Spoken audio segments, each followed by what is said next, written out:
ዛሬ ደግሞ የህልም ትርጉሞችን ይዤላችሁ መጥቻለሁ። በዚህ ርዕስ እንደጠፋው አውቃለሁ። ስለዚህ በዚህ ቪዲዮ ላይ በህልማችሁ ሰርግ ስታዩ፣ ስልካችሁ ሲሰረቅ ወይም ደግሞ ሲሰበር ካያችሁ፣ ወደ ድሮ መኖሪያችሁ ተመልሳችሁ ስታዩ፣ ወደ ሀገራችሁ ወደ ቤተሰቦቻችሁ ቤት ተመልሳችሁ በህልማችሁ ስታዩ፣ የመጨረሻው ደግሞ ዝናብ ሲዘንብ ስታዩ ምን ማለት እንደሆነ እነዚህን ህልሞች አብራርቼ ተረጎምላችኋለሁ። ይህ ቪዲዮ ብዙዎች ጋር መድረስ ካለበት የእናንተ ላይክ ማድረግ እጅግ በጣም አስፈላጊ ስለሆነ ሼር እንኳን ባታረጉ ላይክ እያደረጋችሁ ጀምሩ። የዚህ ዩቲዩብ ቤተሰብ ያልሆናችሁ ሰዎች ሰብስክራይብ በማድረግ ቤተሰብ መሆን ትችላላችሁ። ለማታውቁኝ እኔ አገልጋይ ፊልሞን እባላለሁ። ቀጥታ ወደ ትምህርቱ እንሄዳለን።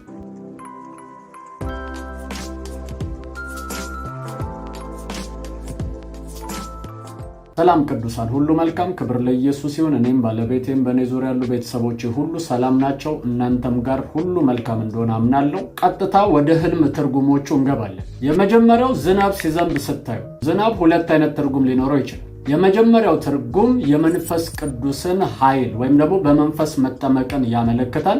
ሁለተኛ ደግሞ በረከትን ያመለክታል። ለምን እንደዚህ ያልከን ካላችሁኝ፣ መጽሐፍ ቅዱስ ስለ መንፈስ ቅዱስ ሲያወራ በውሃ እየመሰለ የሚያወራበት ብዙ ፓርት አለ። የህይወት ውሃ ወንዝ እያለ ይጠራዋል። ስለዚህ በመንፈስ ቅዱስ መሞላትና መጠመቅ ደግሞ ይለያያል። መሞላት ምንድነው ካላችሁኝ፣ ለምሳሌ አሁን ውሃ አንስቼ ውሃውን ብጠጣው ውሃው ውጪ ላይ አይታያችሁ፣ ነገር ግን እኔ ውስጥ ውሃው ሲገባ እየሞላ እኔ ውስጥ ይሄዳል ማለት ነው። ይሄ በመንፈስ ቅዱስ መሞላት ይባላል። መጠመቅ ሲሆን ግን ምንድነው ሲባል እኔ እሱ ውስጥ ስሆንና እሱ ሙሉ ለሙሉ እኔን ሲቆጣጠረኝ ማለት ነው። ስለዚህ ዝናብ ሲዘንብ አይታችሁ ከሆነ ሙሉ ማንነታችሁ ይረጥባል። ከውጪ ተረጥባላችሁ፣ ውስጥ ላይ ሳይሆን ውጪያችሁ ይረጥባል፣ ይረሰርሳል።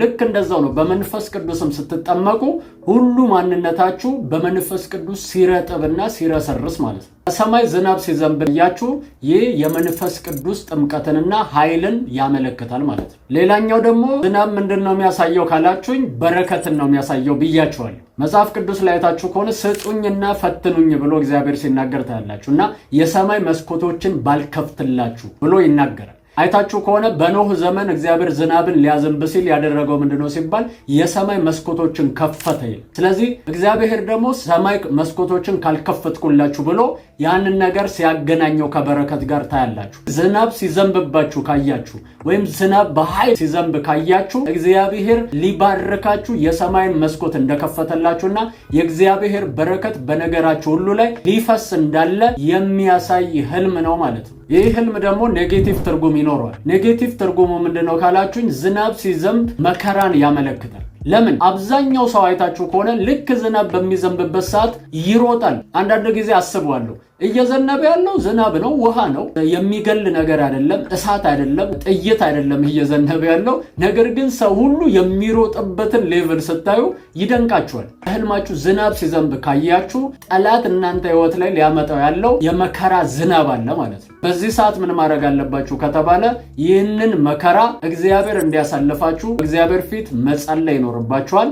ወይም ደግሞ ይህንን ነገር እየተቃወማችሁ ፕሬይ ልታደርጉ ያስፈልጋችኋል ማለት ነው። ሁለተኛ ደግሞ ስልካችሁ ሲሰበር ወይም ሲጠፋ በህልማችሁ ካያችሁ የሚቋረጥ ኮኔክሽንን ያሳያል። ወይ ከእግዚአብሔር ጋር ወይ ከሰዎች ጋር ያላችሁ ኮኔክሽን ሊቋረጥ ወይም ሊበላሽ እንዳለ የሚያሳይ ህልም ነው ማለት ነው። ለምን ስትሉኝ፣ ስልክን የምንጠቀምበት የመጀመሪያው ነገር ምንድነው ካላችሁኝ፣ ከሰዎች ጋር ለመገናኘት ነው። እውነት ነው አይደለ?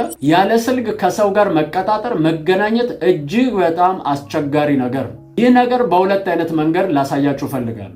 የመጀመሪያው ከእግዚአብሔር ጋር ባላችሁ ህብረት ወይም ደግሞ ኮኔክሽን፣ ሁለተኛው ደግሞ በሪሌሽንሺፕ ሳይድ ይተረጎም። ስልካችሁ ሲሰበር ካያችሁ ወይም ደግሞ ሲሰረቅ ካያችሁ መንፈሳዊ ህይወታችሁ፣ የጸሎት ህይወታችሁን ጠላት አታክ ሊያደርገው ወይም እንዳጠቃው የሚያመለክት ነው ማለት ነው። ጥሩ ጸሎት ህይወት ካላችሁ ያንን የጸሎት ህይወት ልታጡትና ልትነጠቁ እንደሆነ የሚያሳይ ህልም ስለሆነ አጥብቃችሁ እግዚአብሔር ጋር ያላችሁን ነገር ይልቁኑ ልትጨምሩና ልትጠነቀቁ ያስፈልጋችኋል ማለት ነው። ቀጥሎ ደግሞ እናንተ የትዳር አጋር ይሆነኛል ብላችሁ የያዛችሁት ያ ፐርሰን ከናንተ ሊለይ እንደሆነና ጠላት በመካከላችሁ መለያየትን ሊፈጥር እንዳለ የሚያሳይ ምልክት ነው ስልካችሁ ሲሰበር ወይ ሲሰረቅ። ስለዚህ አጥብቃችሁ በሪሌሽንሺፓችሁ ጉዳይ ላይ ልትሰሩ ያስፈልጋችኋል። በመካከላችሁ ያለውን አለመግባባት በትዕግስትና በጥንቃቄ ልትፈቱ ያስፈልጋችኋል። ይህንን ህልም ያየው አንተ ከሆንክ ወይ አንቺ ከሆንሽ ከአንቺ ሳይድ ጥንቃቄ ልታደርጊ ያስፈልግሻል። ወይም ካንተ ሳይድ ጥንቃቄ ማድረግ አለበት። ተቃራኒው የሚመጣው ነገር አንተ ማኔጅ ልታረግ ያስፈልጋል። ለምን ከተባለ ህልሙን እግዚአብሔር ያሳየው ለእናንተ ስለሆነ ማለት ነው። ሶስተኛው በህልማችሁ ወደ ቀድሞ መኖሪያችሁ ወይም ወደ ቀድሞ ቤታችሁ ስትመለሱ እዛ ስትሄዱ ስትኖሩ ካያችሁ ምን ማለት ነው የሚለውን ነገር ብዙዎቻችሁ ትጠይቃላችሁ። አሁን ልንገራችሁ። ወደ ድሮ ቤታችሁ ከተመለሳችሁ በህልማችሁ የሚያዘገይ ወይም ደግሞ ህይወታችሁን ወደ ኋላ እየጎተተ ያለ መንፈስን ያመለክታል። ለምን ካላችሁኝ የድሮ ቤታችሁ የድሮ ህይወታችሁን ያመለክታል። ከዚህ በፊት ቤት ህይወት ነው ብዬ ነግሬያችኋለሁ። ስለዚህ ወደ ኋላ ወደ ድሮ ወደ ቀድሞ ቤታችሁ የምትመለሱ ከሆነ አልፋችሁ የመጣችሁትን ህይወት ትታችሁ የሄዳችሁትን ያለፋችሁትን ህይወት ወደ ኋላ እንድትመለሱና ያንን ላይፍ እንድትኖሩ የሚያስገድድ መንፈስ ስለሆነ ይህንን መንፈስ አጥብቃችሁ ልትቃወሙ ያስፈልጋችኋል። እስቲ ራሳችሁን እዩ። እንደዚህ አይነት ህልም በተደጋጋሚ የምታዩ ሰዎች ህይወታችሁን ካያችሁት ምንም አይነት እንቅስቃሴ የሌለው ቀጥ ብሎ ደርቆ የቆመ ላይፍ ነው። ምንም አይነት ፕሮግረስ ወይም ደግሞ መሻሻል የለም ህይወታችሁ ላይ። በፋይናንሳችሁ ብትሉ በመንፈሳዊ ህይወታችሁ ላይ ምንም አይነት እድገት የማታገኙ ሰዎች ናችሁ፣ እንደዚህ አይነት ህልም አብዝታችሁ የምታዩ ሰዎች። ስለዚህ ይህንን መንፈስ ልትቃወሙና ልትቆርጡ ያስፈልጋችኋል። ለምን ከተባለ እግዚአብሔር ወደ ኋላ የሚመልስ አምላክ አይደለም። ወደፊት እንድትሄዱ የሚፈልግ እያደጋችሁ እየተሻሻላችሁ እንድትሄዱ የሚፈልግ እንጂ ወደ ኋላ እንድትመለሱ የሚፈልግ አምላክ አይደለም። እግዚአብሔር በህይወታችሁ ላይ ይህንን ነገር ስለማይፈልግ እናንተ ተነስታችሁ ልትጸልዩ በኢየሱስ ስም ልታፈርሱት ያስፈልጋችኋል ማለት ነው። በህልማችሁ ደግሞ ሰርግ የምታዩ ሰዎች ወይ ስታገቡ ሊሆን ይችላል። ምናልባትም አግብታችኋል እኮ ናቹራሊ አግብታችሁ ልጆች ሊኖራችሁ ይችላሉ። ነገር ግን በህልማችሁ ስታገቡ ካያችሁ ይሄ ነገር ቀጥታ ከትዳር ጋር የሚገናኝ ነገር አይደለም። ሰርግ የሚያመለክተው ምንድነው ስትሉኝ ኪዳንን ነው። እግዚአብሔር ከእናንተ ጋር የሚገባው ኪዳን እንዳለ የሚያሳይ ነገር ነው ማለት ነው። ይሄ የሚገባው ኪዳን ምንድነው ካላችሁኝ ስፔሲፊካሊ አንዳንድ ጊዜ እግዚአብሔር ኪዳን ይገባል። እዚህ ቤት የሚመጣ ሰው ሰላምን እንዲያገኝ፣ ደስታን እንዲያገኝ፣ እንዲፈወስ እግዚአብሔር ከእናንተ ጋር ኪዳን ሊገባ ይችላል። ይሄ ከዘላለም ህይወት አንጻር ግን የተገባው ኪዳን አንድ ኪዳን ነው። ያም ደግሞ ከኢየሱስ ክርስቶስ ጋር ያለው ኪዳን ብቻ ነው። ሌላ ኪዳን እግዚአብሔር ለዘላለም ህይወት ከእናንተ ጋር አይገባም። ነገር ግን እግዚአብሔር ለፈውስ ሰዎች ነፃ እንዲወጡ እናንተ ቤት ሲመጡ ነገሮች እንዲቀየሩ ለሰዎች በረከት እንድትሆኑ እግዚአብሔር ኪዳን ከእናንተ ጋር ሊገባ ይችላል። ስለዚህ ሰርግ ካያችሁ በህልማችሁ ኪዳንን የሚያመለክት ህልም ነው ማለት ነው። ያላገባችሁ ሰዎች ደግሞ ሰርግን በህልማችሁ ካያችሁ የመጀመሪያው ነገር ምንድነው ካላችሁኝ ቀጥታ ከትዳር ጋር የተገናኘ ነገር ሊሆን ይችላል። እዛ በህልሙ ላይ ግን የምታገቡት ፐርሰን የማታውቁት ሰው ከሆነ እግዚአብሔር ትዳርን ሊሰጣችሁ እንደሆነና እግዚአብሔር የትዳርን በር ሊከፍትላችሁ እንደሆነ የሚያመለክት ህልም ሊሆን ይችላል። አንዳንዶቻችሁ ደግሞ ሰውየውን ልታዩ ትችላላችሁ። የሆነ ቦታ የምትተዋወቁ የምታወሩት ፐርሰን ሊሆን ይችላል። ከዛ ሰው ጋር ትዳርን ስትመሰርቱ ልታዩ ትችላላችሁ በህልማችሁ። አንዳንድ ጊዜ እንደዚህ አይነት ህልሞች ላይ እጅግ በጣም ጥንቃቄ ልታደርጉ ያስፈልጋችኋል። ለምን ካላችሁኝ አንዳንዴ ከስሜት የተነሳ ህልሞችን ልናይ እንችላለን። ያን ሰው የምትፈልጉ ከሆነ የምትወዱት ከሆነ በህልማችሁ ያ ሰው ስታገቡት ልታዩ ትችላላችሁ። እንደዚህ አይነት ህልሞች ላይ እጅግ በጣም ጥንቃቄ ያስፈልጋል። እግዚአብሔርን ደጋግማችሁ ልትጠይቁና እርግጠኛ ልትሆኑ ያስፈልጋችኋል።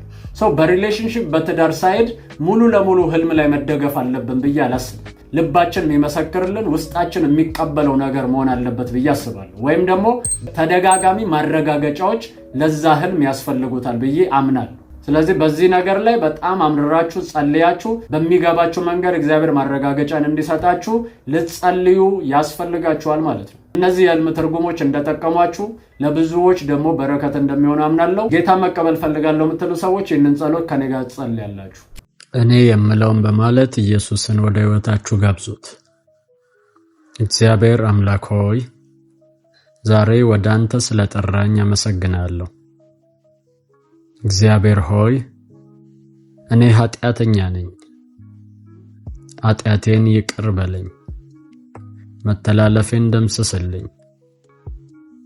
ክቡር በሆነው በልጅ በኢየሱስ ክርስቶስ ደም ከኃጢአቴ ሁሉ አንጻኝ። እግዚአብሔር ሆይ ዓለምን፣ ሰይጣንን፣ ሥራውን ክጄአለሁ። ጌታ ኢየሱስ ክርስቶስን የሕይወቴ አዳኝና ጌታ አድርጌ ተቀብያለሁ።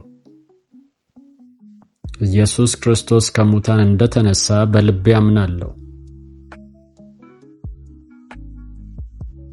ጌታም እንደሆነ በአፌ መሰክራለሁ። እግዚአብሔር ሆይ ስለተቀበልከኝ አመሰግናለሁ። አሁን ልጅ ነኝ። ይህን እድል ስለሰጠኝ አመሰግናለሁ። አሜን፣ አሜን፣ አሜን። አሁን ጌታን እንደ ግል አዳኛችሁ አርጋችሁ የተቀበላችሁ ሰዎች ትምህርት ለመማር በዚህ ስልክ ቁጥር ደውሉልኝ 0920 999642። ተባረኩ። ተባርካችኋል ቅዱሳን። ይህን ቪዲዮ ለብዙዎች ሼር በማድረግ በረከት እንድትሆኑ አሳስባችኋለሁ። እዚህ ጋር የሚመጣላችሁን ቪዲዮ እየነካችሁ ማየት ትችላላችሁ። እኔ አገልጋይ ፊልሞን ነኝ። ሻሎም